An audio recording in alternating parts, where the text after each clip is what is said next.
অন্তর্বর্তী সরকারকে অসহযোগিতা, ৫ সচিবকে বাধ্যতামূলক অবসরে পাঠালো সরকার। তারা ছিল সরকারের চোখে চোখ রেখে অপারেশন চালানো কর্মকর্তাদের কাতারে, কিন্তু সময় বদলে গেছে এবং সেই বদলেই এবার ঝরে গেল সেই ৫ জন বিশ্বাসঘাতক প্রশাসকের মাথা। অন্তর্বর্তী সরকার বলছে, যারা মানুষের পাশে থাকার কথা বলে তারাই বারবার বাধা দিয়েছে গণতন্ত্রের পথে, তাই এবার তাদের বিদায় ঘণ্টা বেজে গেছে। ভিতরের খবর জানতে হলে থাকুন শেষ পর্যন্ত, কারণ আমরা একটু একটু করে উন্মোচন করব পুরো গল্প।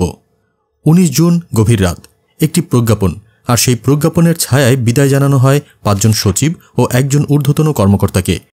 আইন অনুযায়ী হয়তো এটা বাধ্যতামূলক অবসর, কিন্তু বাস্তবতা হচ্ছে এরা সবাই ছিলেন পুরনো ফ্যাসিবাদী শাসনের ছত্রছায়ায় লালিত। ড ইউনূসের উদারপন্থী সরকারের কার্যক্রমে এরা বারবার দেয়াল তুলছিলেন।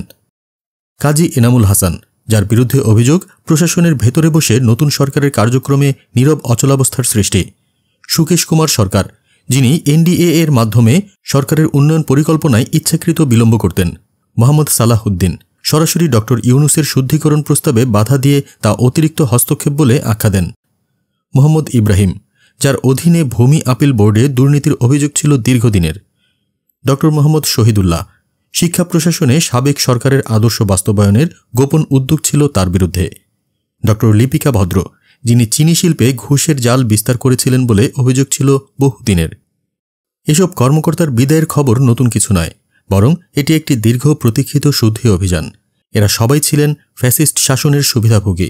এদের অনেকেই যুক্ত ছিলেন জনস্বার্থ বিরোধী সিদ্ধান্তে, এবং সবচেয়ে বড় কথা, ড মোহাম্মদ ইউনূসের সরকারের ন্যায়ের পথে হেঁটে যারা বাধা সৃষ্টি করেছেন তাদেরই আজ এই পরিণতি। এটা কি শুধুই অবসরাদেশ, নাকি নতুন সরকারের পক্ষ থেকে একটি কড়া বার্তা, কাউকে ছাড় দেওয়া হবে না? সচিবের চেয়ারে বসে ফ্যাসিস্ট শক্তিকে সেবা করেছ, তাহলে শেষটা এমনই হবে।